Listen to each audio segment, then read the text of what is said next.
Okay, so good evening, everybody.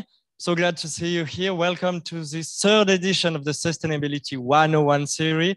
If it's the first time that you come, you might say, but what is a Sustainability 101 talk? Well, basically, we try to spread key concepts about sustainability into EPFL community. So what we do is that we go on the campus, we assess the current knowledge of the student on one topic. The topic of tonight will be sustainable development. Then we invite an expert to discuss this topic. And finally, we open the question to the public, to you, to create a discussion between the community and the expert. For the first edition, we had the Professor Sylvia Hostetler that explained to us the notion of sustainability itself. What does it mean? For the second edition, we saw with Ambassador Christian Frutiger what are the SDGs, what is this international framework. And for this third edition, we are super lucky to have Mark Halle with us. Mark is the former executive director of the International Institute for Sustainable Development that he founded himself in Europe. But he has a quite impressive background. Before, he worked for the United Nations Environment Programme at the Policy Planning Division. Then he worked at the WWF International on nature conservation. And finally, he was Director of Development and then Director of the Policy and Partnerships at the International Union for Conservation of Nature. So we are quite lucky to have him. Let me introduce Mark. Please welcome him.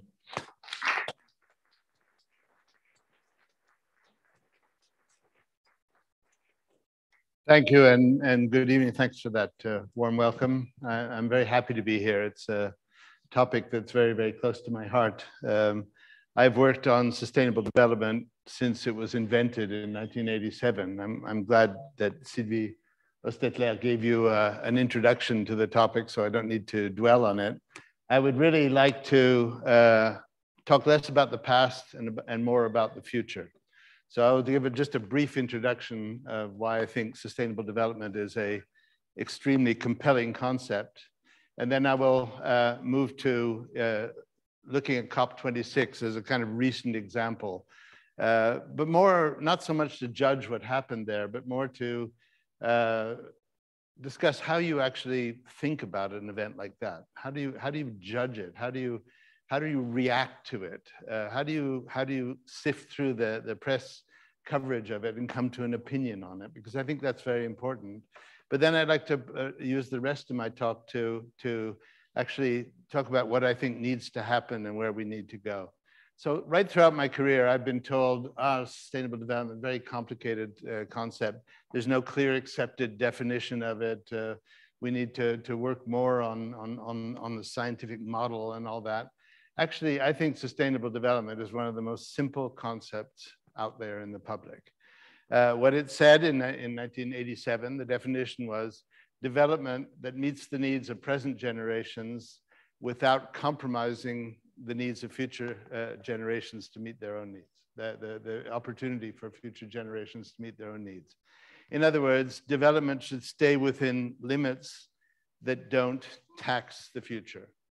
The normal concept is this Venn diagram on the left. We need development to be located where the three circles overlap, because if you ignore social equity and justice, it will end up undermining what you've achieved on the environmental and the economic side.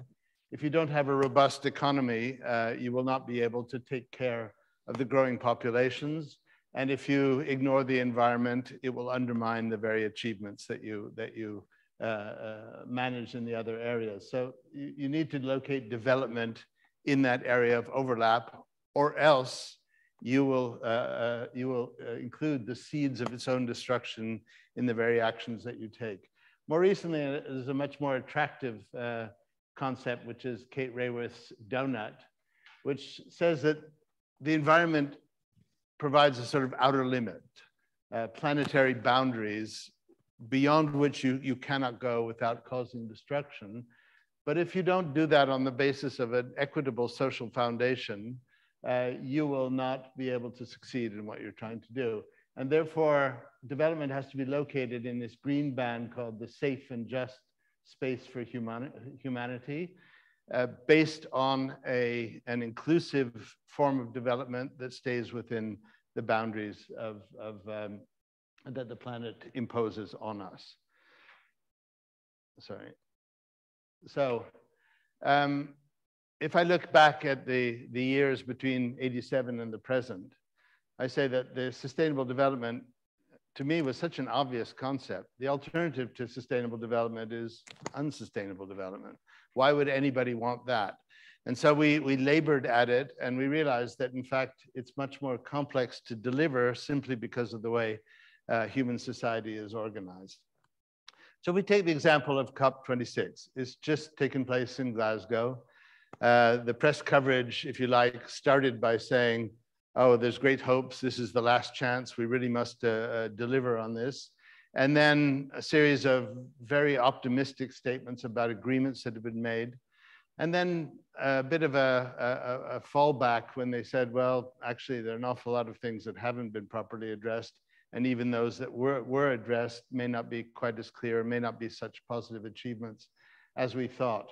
But what are the requirements of actually moving ahead and solving the climate challenges that we face? First, of course, is the science. And I think that we can all agree now that the scientific basis for understanding climate change and what needs to be done is extremely robust. IPCC has been working for decades on this. And frankly, it's not gaps in the scientific understanding that are holding back action. The same thing, I think, is true of civil society. Civil society has really understood the threat that climate change poses, and they've organized and networked and created a huge amount of information and awareness around this issue. So the problem is not that civil society isn't supporting it, isn't organized around it. The private sector, generally speaking, follows. The private sector, you set rules, you set limits, and they will by and large adapt to them. They won't necessarily be first movers, although some of them are. But by and large, they are intelligent enough to know that dealing with climate change is something that has to be built into their business model, and they will do it when they need it. So what's the problem? The problem is essentially our governments, the member states that make up the Conference of the Parties of the Climate Change Convention.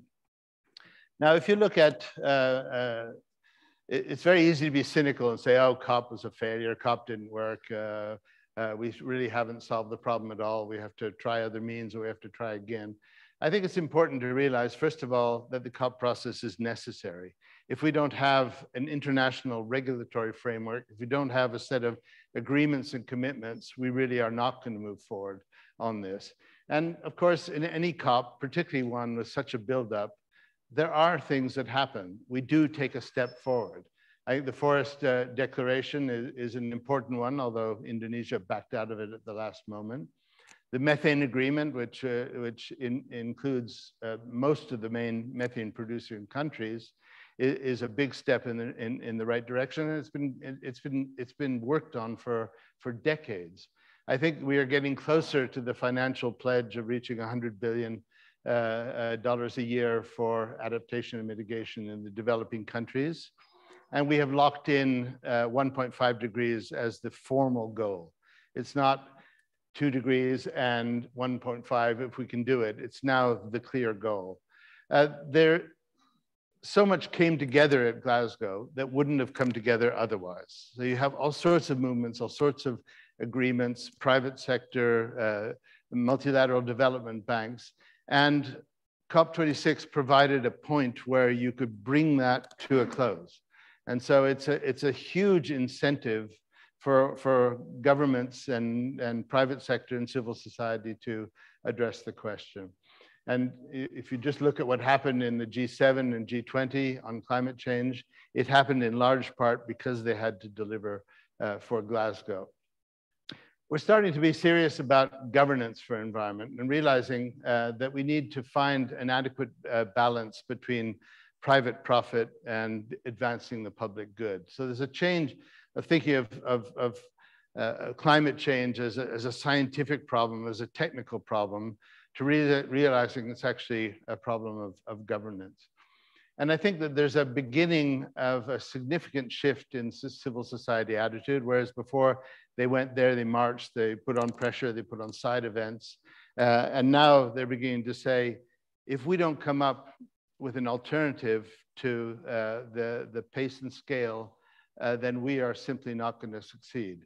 The NGO community is angry. Unfortunately, it's also showing signs of split. So that's the half full. We shouldn't dismiss COP as unimportant. It's important, but it's not enough in its own right. And frankly, there are some significant failures there. Many major countries have proved to be recalcitrant. We've heard China and India on coal, but you know, the United States on upgrading its nationally determined contribution, Australia digging in its heels. So unfortunately, a number of the major players are simply not there. We hoped for a coal agreement, and the agreement was that coal would be phased down, not phased out.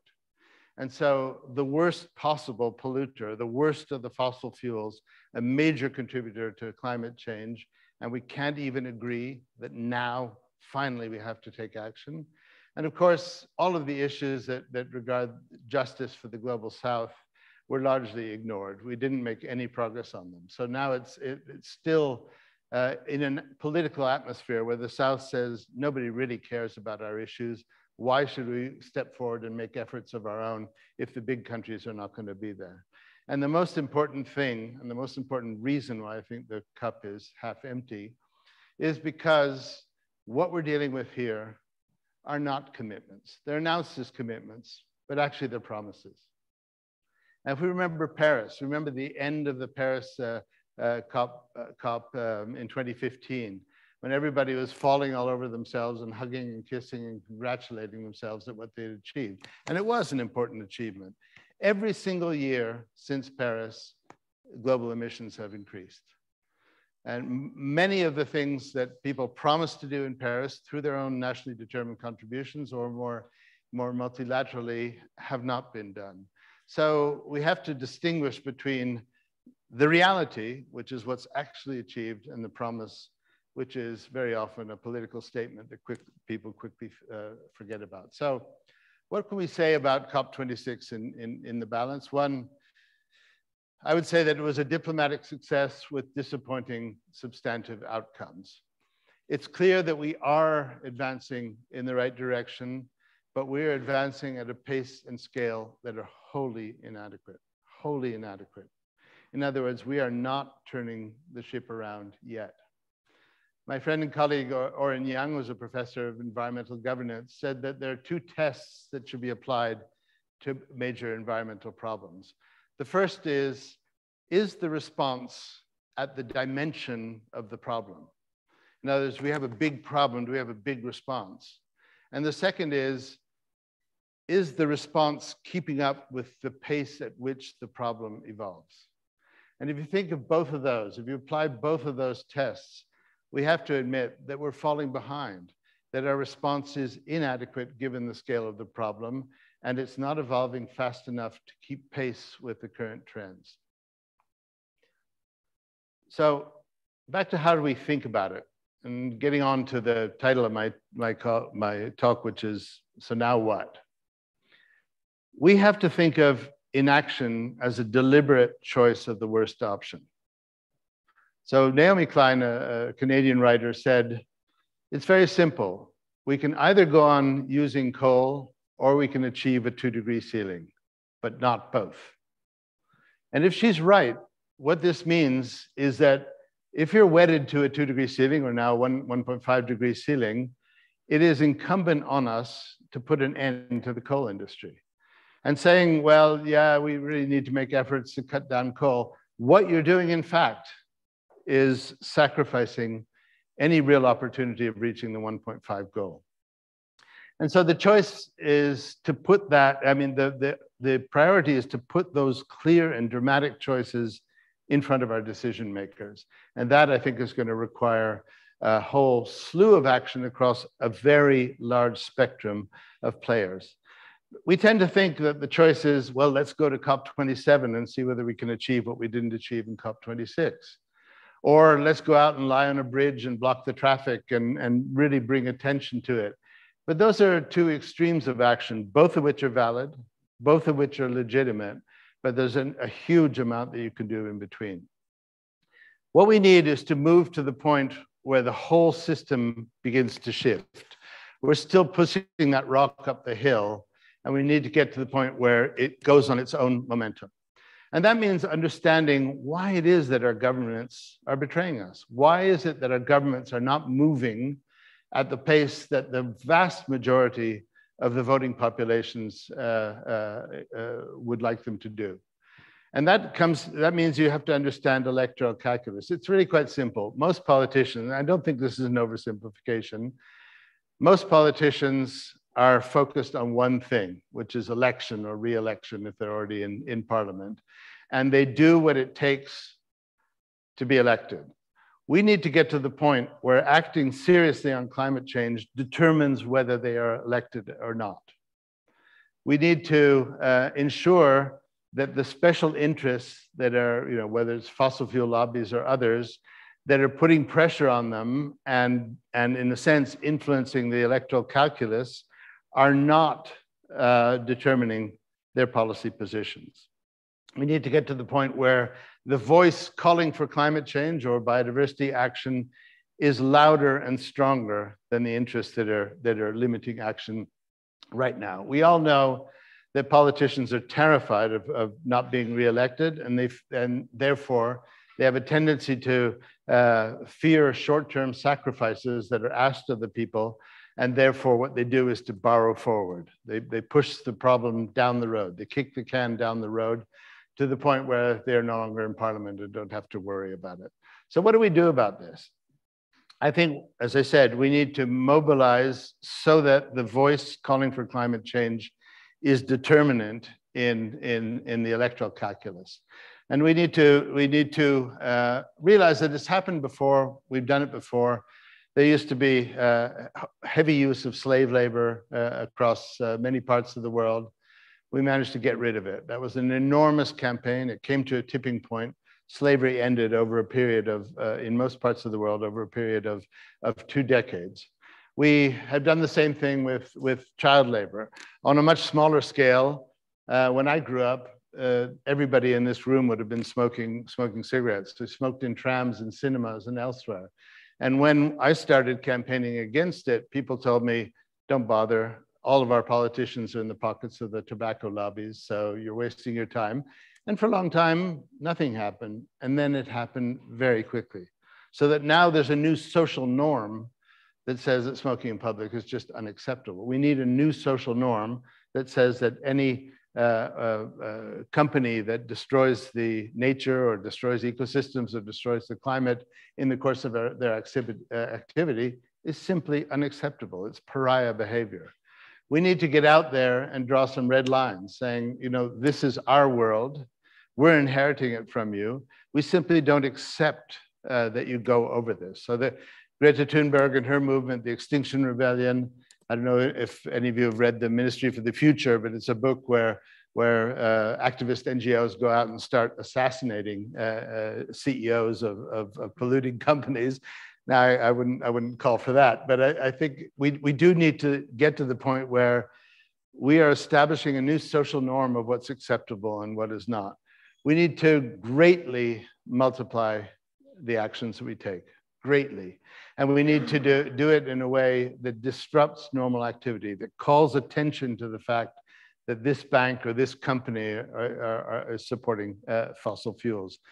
We need to look at the policies and practices that are currently in place and question them.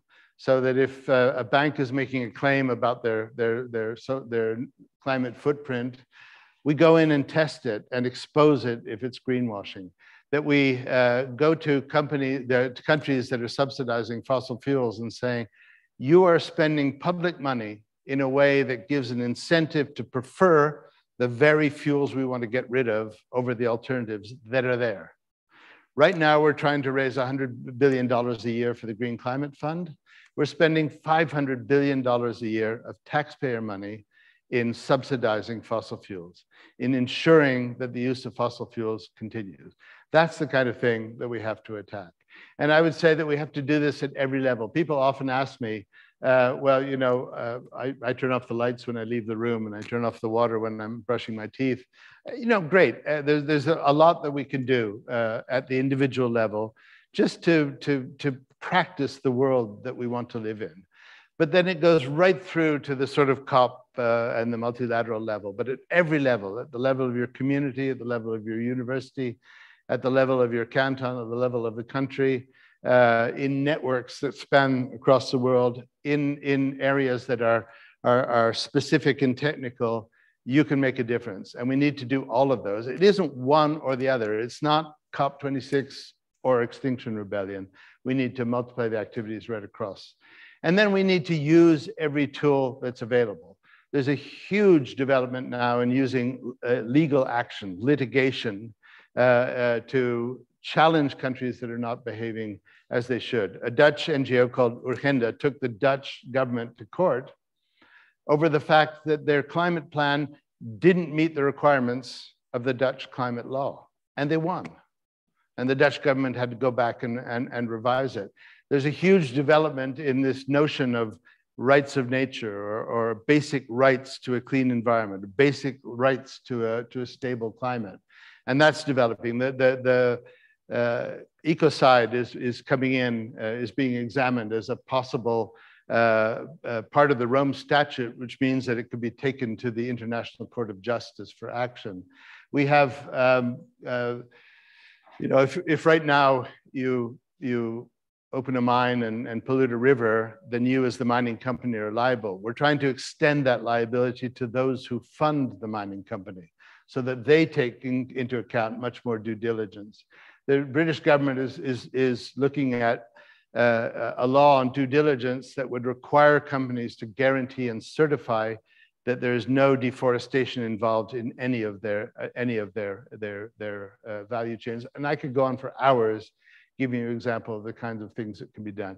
There's stakeholder action. Credit Suisse, one of the biggest banks in Switzerland, continues to fund coal development.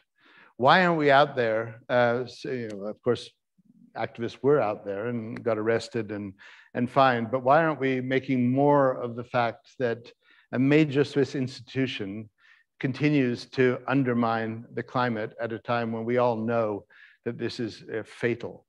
We're working with public banks. So there are 455 public banks around the world, multilateral, national, and we're trying to insist that all of their expenditure, all of their investment portfolios meet clear climate, like net zero and nature positive criteria.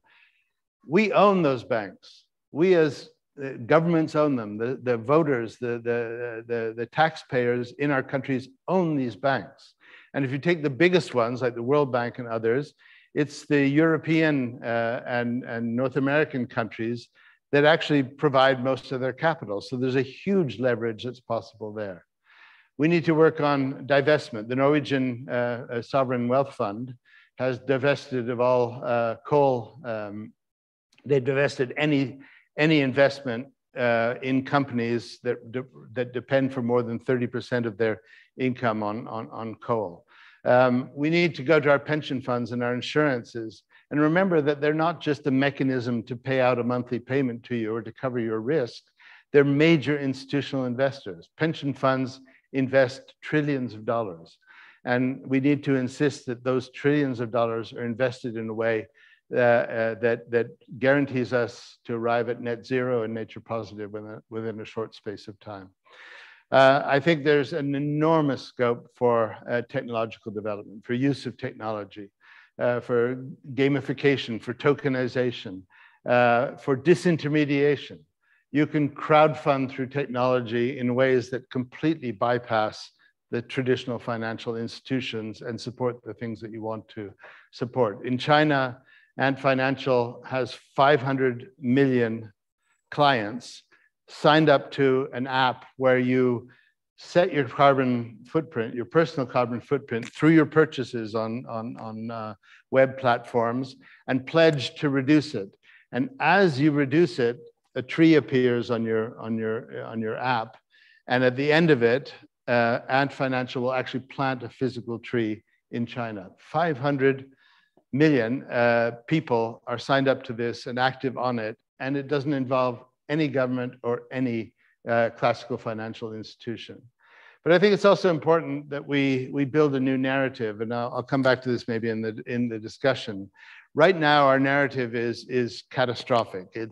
We're going over the cliff, everything's going down the drain, we're in the 6th great extinction, the coral reefs are dying, the oceans are filling with plastic. It's a narrative that doesn't inspire, it doesn't mobilize. We need a narrative that does. We always talk about mainstreaming. How can we mainstream climate into the current economic paradigm? All of the institutions like the World Bank say, well, we've mainstreamed climate, we've mainstreamed environment into all of our action. But if you look at this picture, you see a dirty river coming into a clean one. The first question you need to ask is, in mainstreaming, do we actually have the right stream? Do we want to build into an economic paradigm that in many ways has not delivered sustainable development and probably cannot? And if not, what are the characteristics of a different economic paradigm? I think we should stop thinking of climate as a technical problem and think about it as a problem of how society is organized and how we run our economy. And so just to come to a close, I think we will begin to succeed. I think we'll begin to reverse the trends when we can establish this new narrative that inspires, that mobilizes, and is inclusive. I think we will succeed when promises are accompanied by measures of accountability that actually reward climate action and punish those who harm the climate. I think we will begin to succeed if we address seriously the inequities among different parts of the world, between different parts of the world, and also within countries.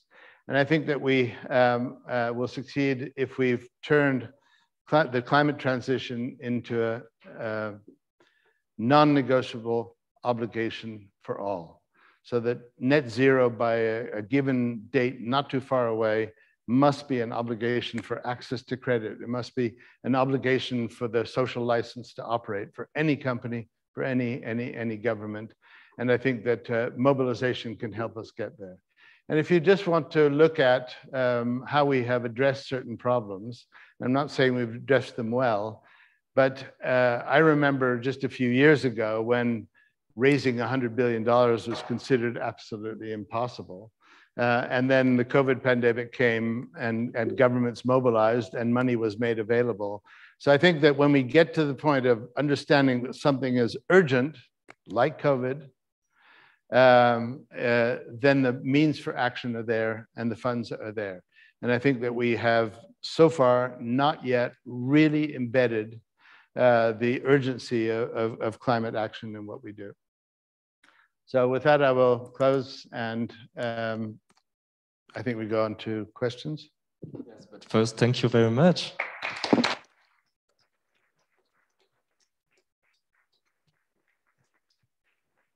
Thank you very much for the presentation. I would kindly invite you to take a seat, and you will be joined by Chloe, that is a member of the association GEHT. And I just wanted to have a last word before giving the mic to Chloe, saying that for the person that are looking at us on YouTube, you can ask a question directly on the chat, and it will be said by someone that is watching the live. So thank you, and Chloe, I give you the mic.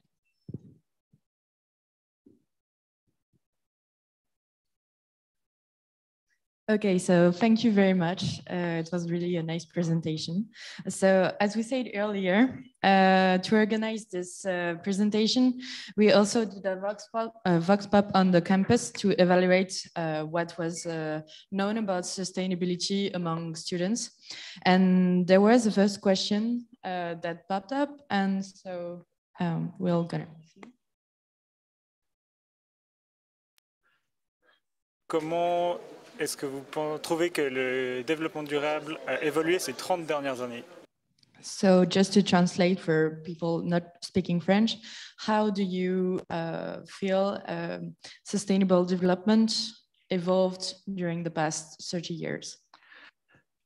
So I think that sustainable development began as a sort of boutique concept. It was a marginal concept that, oh, this is a really interesting idea. With sustainable development, we can address our environmental problems. And I think that we had a hard time selling sustainable development simply because it appeared to be a response to environmental problems rather than what it should be, which is a new concept for organizing the way we interact in societies and governments and economies. And so I think it's evolved in many ways. One is that the scientific basis, which was weak in 1987, has become really genuinely strong.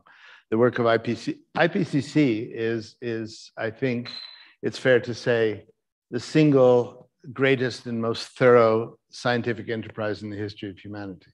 You've got thousands and thousands of the world's best scientists gathering data, analyzing that data, building models, refining models, to the point where the scientific basis for climate change is robust. The same is true of environment and ecosystems. The work of IPBES over the years has really built this sort of solid foundation for science.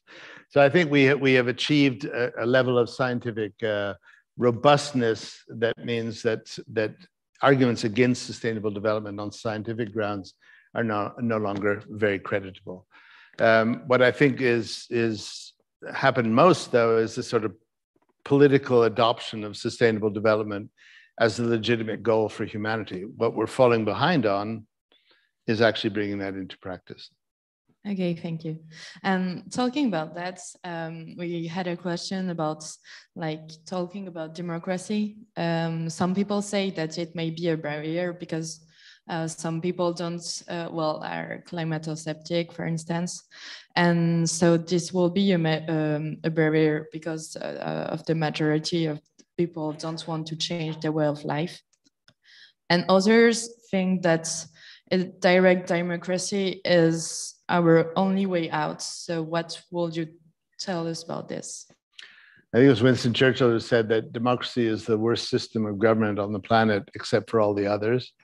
So it's a system with its challenges and its flaws, but I have never come across, and I studied history, any approach to governance that comes close to offering what democracy does. Now, an informed democracy works better than an ill-informed democracy. So it's a question of getting out there, educating the public on issues, beating back sort of populist challenges and so on. But it's also a question of insisting that democracy genuinely work, namely that those we elect who make promises are held to those promises and actually achieve them rather than falling into the pockets of established lobbies and big money. Okay, so now maybe there's the first question in the public. Yes, over there.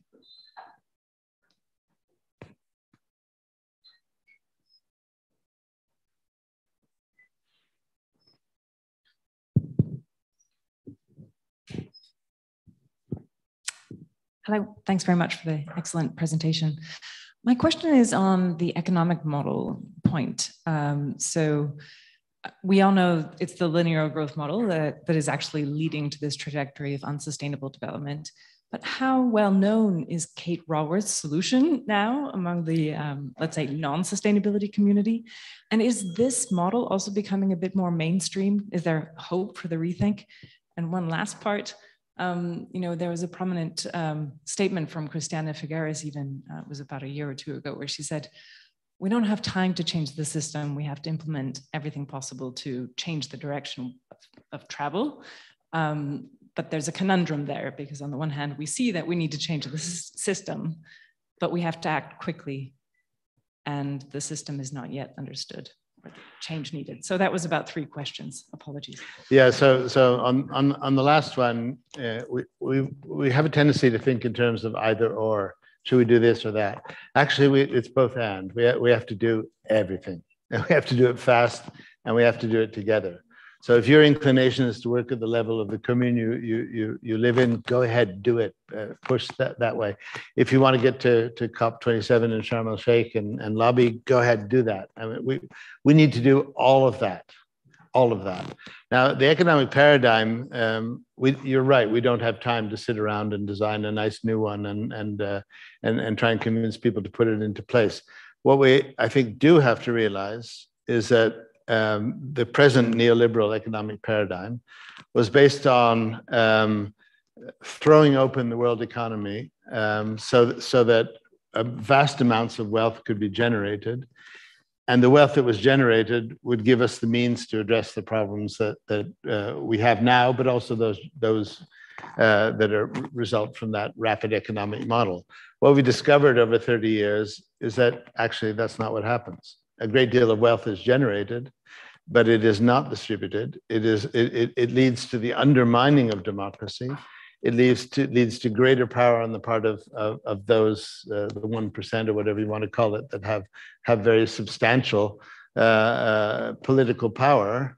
And therefore, we need to call it into question. And we need to call it into question through distribution models, through greater equity, through greater social justice, through greater inclusion.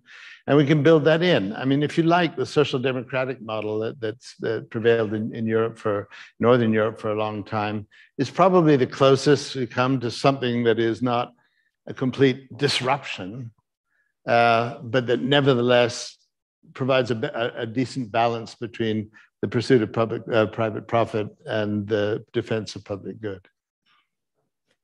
Speaking of what, we just wanted to ask a question. We hear nowadays, we hear a lot about degrowth, and that is not recession. Is it a bad word or a desirable future plan? I think it's inevitable. You know, people are obsessed with growth because we've come to judge economic success on the basis of GDP growth. So we're measuring quantitative growth rather than overall qualitative growth. We're measuring the size of the economy and the size of economic output rather than the well-being of society. And so I think we have no choice but to go away from the pure growth model as we normally understand it, and understand that growth can be in quality of life, it can be growth in environmental amenity, growth in free time, growth in family time. So it's not a question of not growing, it's just a question of not being locked into a system that judges itself by economic output. I think degrowth is inevitable, and if we try and go on growing, we will lead to economic collapse, which will give us degrowth whether we want it or not. Yes, in this subject, we also have a question that came a lot in the videos that we made with students. I let you just discover. Qu'est-ce que la finance verte? C'est quoi la finance verte? Ce qui paraît, vous êtes un expert de la finance verte. Où est-ce qu'on va trouver les fonds justement pour soutenir la finance verte? So, to translate, what is green finance and where can we find the fundings for funding green finance? Those are two very different questions, but green finance or sustainable finance, as we tend to call it these days, green finance has a connotation of finance for nature, whereas we're talking about. So most people think we need to generate more money to put into climate action, to put into nature action. We do. But we need to understand that the real problems stem from the way in which financial and capital markets work. And so the real heart of green finance is actually ensuring the alignment of the financial system with the needs of the real economy.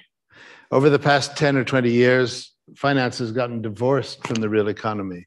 It serves its own purpose. It's financialization. So finance activity rewards finance activity. We need to ensure that the purpose of finance is advancing the real economy, and a real economy that functions on a sustainable basis. So I think the other thing I'd like to say is that if you look at what the Sustainable Development Challenge really is, it's a challenge of finance. Because at the root of it, if finance operates over here and the requirements of sustainable development are over here, we will never succeed. We will succeed if the financial system begins to align. So that if the behavior that rewards an investor is also the behavior that addresses our climate change problems or repairs our damaged environment. So it's a question of alignment and how it can be done, and how it can be done means addressing the reforms needed in the rules of the game. That's what green finance is fundamentally about. Thank you. Maybe there are other questions in the public. Two here.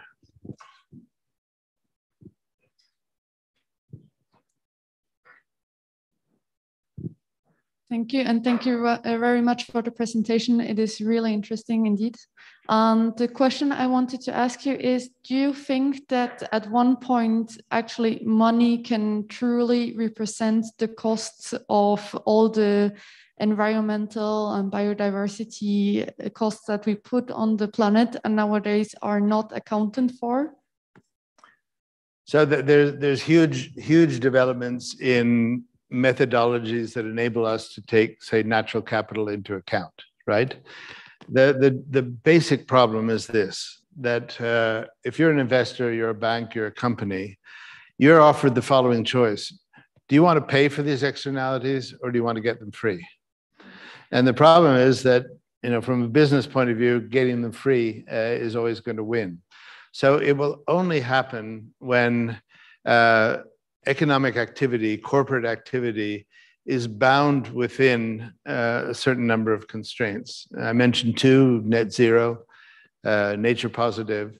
You want to get to the point where a company cannot operate except on a net zero basis, that a company cannot operate by damaging the environment in the course of its operations. And that's a combination of regulation, of new social norms, of new criteria, of new forms of measurement, new access to data. But I think we need to push in that direction. And the way that'll happen is if there is a massive public demand for it. All right, so we also had a question from the YouTube. And their question is, what are some of the solutions tailor-made for sustainability in Africa? But I think they also generally mean the global South, because you talked about a lot, you know, the difference between North and South. And yeah, so I think those populations that suffer most from climate damage and damage to natural ecosystems are those with the least resources. So if you look at the impact of climate change, we feel it here. We have very hot summers. We occasionally have to limit our use of water to fill the pool or sprinkle the lawn. But down there, it's a question of whether the crops shrivel or whether they have a harvest or not. And so I think we are, what I said before was that we will only succeed if we narrow the gaps between the rich countries and the poor countries, but also between the rich and poor within countries. If we don't have a more inclusive society, we will never succeed. And the consequences of injustice in Africa or other parts of the developing world are massive insecurity. You know, the security situation in the Sahel belt is not due to some awful gang that's robbing people and killing people. It's due to the fact that we have excluded so many of the young people that they have no alternative either to walk up to the Mediterranean coast and try and get across, or join a rebel army. And this is the consequence of a very high level of injustice. And it does damage to us here. Our future, our well-being here in Switzerland depends on equitable development in countries in the South. And I think we don't understand that and act on it very quickly. And this is why COP26 was in many ways a disappointment, because all of those issues of legacy, of justice, of finance were kind of left aside so that COP26 responded to an agenda of the rich countries rather than an agenda of the poor. And that is a very, very dangerous situation.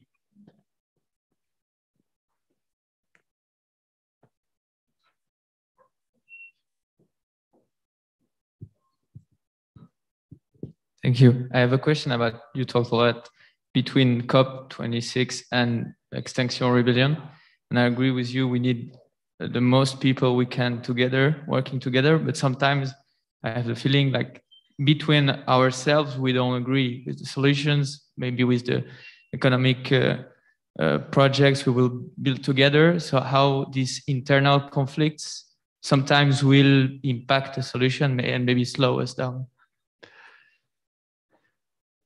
Yeah, you know, the nature of human society is that we have different currents of opinion and don't agree on everything. And I think the thing is to look at diversity as a richness rather than a problem, and that there are many pathways to get to a particular goal.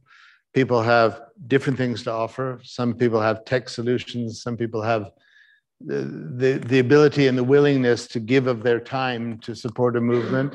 I think that the important thing is that it be directed at a set of clear goals. And I think that has to be simple and it has to be built into a new narrative. So as I said before, I think the narrative around climate change and nature is uninspiring, it's depressing, and it's based on a false assumption that you can actually frighten people into taking action. Actually, when you frighten people, you drive them into denial. And a lot of what we're seeing of the sort of climate deniers and those who say, oh no, tech will solve everything, don't worry, or we're going to put some reflector mirrors up in space and it's going to deflect the sun's rays. I think that's a form of rejection of a message that you don't want to see in your face all the time. You know, when you just take nature, yes, we're losing lots of species. Yes, ecosystems are breaking down. Here's the good news. With nature, if you take off the pressure, short of extinction, it bounces back. I worked in Pakistan, and when I first got there, there's a row of hills that were so barren that even the goats couldn't find anything to graze on. You go there now, it is completely green and lush. What did they do? Replant? No. They simply took off the pressure and the whole thing bounced back. So why can't we have a narrative saying, you know, this is possible. We can do this. There's hundreds of millions of hectares of degraded land in Africa that could be restored to productivity, that could be restored to biodiversity, that could underpin livelihoods, that could give these people who are now going up to the Libyan coast or joining ISIS an opportunity to develop on ways that they would like to within their own communities. It's there. So why can't we have a positive, mobilizing narrative saying, look, we can do this if we get together. But it involves saying there are outer limits to what we accept. And I think that the voice saying those limits cannot be passed need to get a lot louder. Just before I give the mic to another question, you talked about this positive narrative. How do you implement this positive narrative into the collective consciousness? Because for now, it's quite a dystopia, climate change and apocalypse and everything. So now how can we work to create this positive narrative and create a momentum into the population to go toward this sustainable future? So it's important to understand that a narrative is not a story. It's not a storyline. It's not the sort of strategy for communications. It is a framework that builds a sense that the change that you're talking about is inevitable. So we succeeded in the non-smoking campaign because we were able, of course, on the basis of sound science, on the basis of advice from the health authorities, it's that we were able to build a sense that non-smoking in public was an inevitability. And that if it's going that way, we might as well join the movement and go with it, right? So what we need is a narrative that says, this is the world we're headed for. And populate that narrative with thousands and thousands of stories that support it. So a narrative is built on strong stories. A good narrative is built on stronger stories. And if those stories converge on a given frame and a given social destination, you'll build that sense that this is inevitable. This is what's happening. You know, the move to electric cars, you know, whatever it might be. And a lot of the narratives are, of course, negative narratives. If you look at how neoliberal economics took a grip, is a fascinating story of simply saying, Margaret Thatcher herself said, there is no alternative. And they built this narrative about the fact that this is the way economic organization has to work. And they succeeded, only it didn't work. So now we have to go back to it and come up with a better narrative. But a narrative is a way of framing and thinking of things, and it is built through story after story after story that pushes in the same direction. First, thank you very much for your talk. I would like to go further about what you said about reducing the pressure on nature. Do you reckon that in some ways sustainable development means limiting the human access to some environments? There's a movement in nature called Half for Earth, led by E.O. Wilson, and they're trying to generate this. There's another movement that says 30 by 30. In other words, 30% of our land area and ocean area should be in protected areas by 2030. So those are two campaigns. My view is about half for Earth. No, I want all for Earth. I want every piece of this planet, every place on this planet, to be operating on standards that respect and rebuild nature, rather than saying, let's carve off this bit for nature and wreck the rest. The problem is that these areas that are supposedly empty are not empty. They're full of indigenous peoples, indigenous cultures, economic interests, community interests. And the message you give by saying, there's a place for protected areas. I'm all in favor of them. We should protect our most beautiful landscapes, our areas of greatest biodiversity. We should create that as part of a mosaic of landscapes. But this idea that we save nature by excluding humans, I think is not only unrealistic, I think it's morally wrong. I think what we have to do is to ensure that every part of nature, including this campus, is managed on criteria that value and restore the natural qualities of it.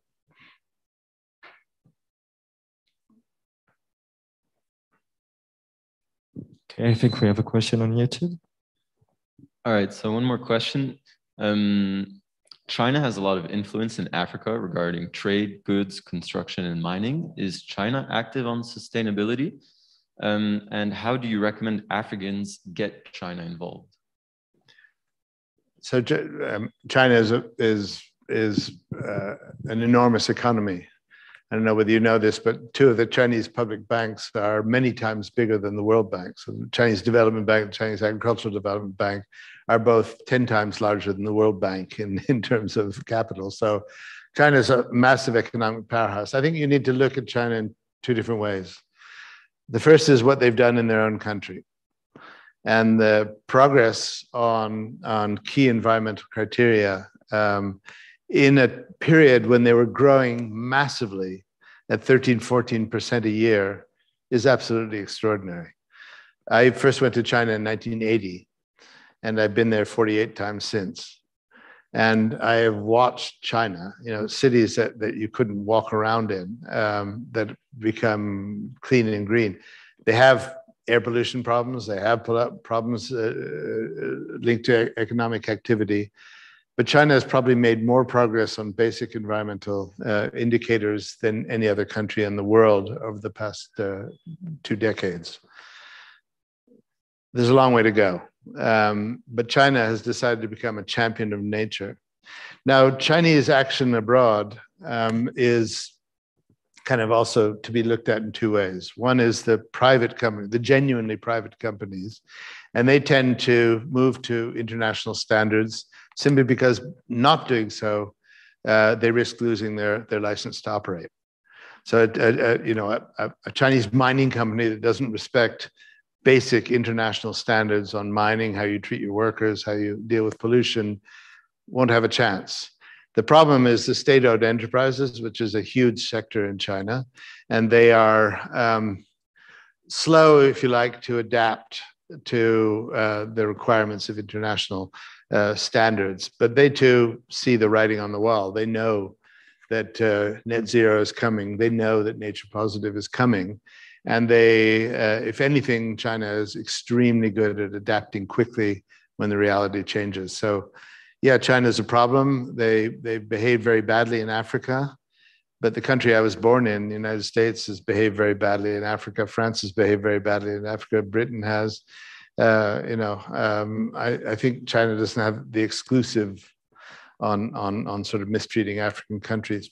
I think China can do a lot better, and I hope they will. But I think that there's an awareness of it and a move in that direction that is encouraging. Yes, maybe a last question because we're arriving at the end.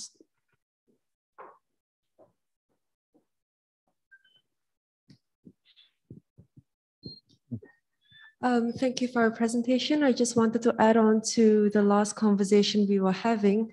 So China and like many countries, they were able to implement these efforts because it's a bit of a power, they have a power dynamic, whereas in Switzerland, for example, we work on democracy. So then linking back to the topic of democracy, is this a good model that we have today?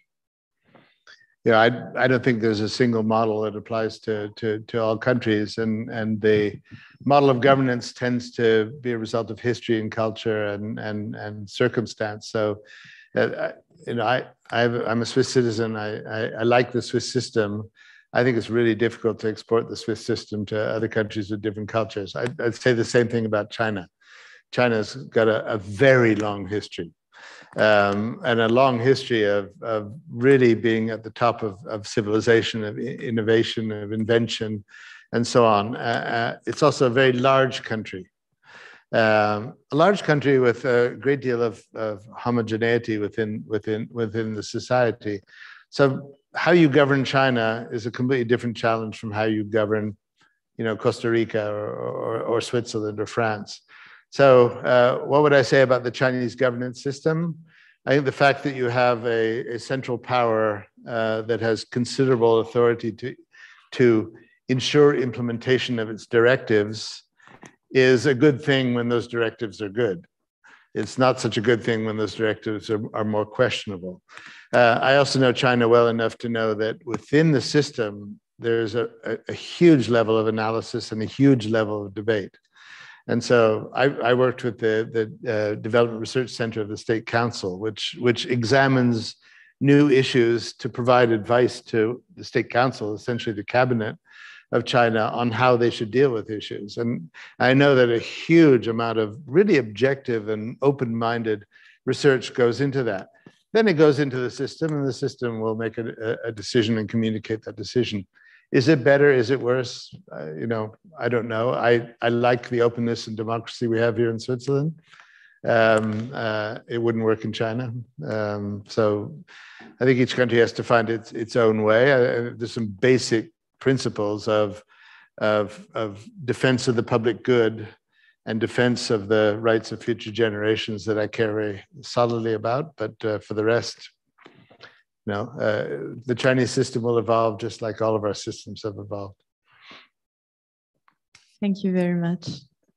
Well, I think we can applaud you one more time, Mark and Chloe.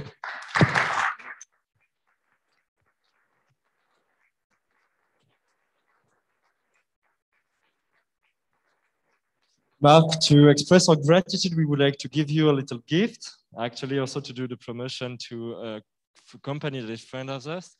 It's a grocery shop called Le Vorace. And actually, this is a place where you can buy all you need to eat and for your home in a sustainable way, without packaging, and everything being local, coming in a region or in Switzerland. So to end up with a bit of gratitude, I would like to thank Tech4Impact, that is the EPFL flagship program that works to promote innovation, that aims to foster social and environmental sustainability. I would like to thank our friends from GEHT Association, Global Earth Horizon Talk, that came with this concept of event. You can follow us on the social media by typing Global Earth Horizon Talk. I think we are not a lot having the same name. And Well, thanks to you for coming, and please stay to the apéro. Mark will be with us for a few moments, and you still have the opportunity to ask some questions. So thank you very much.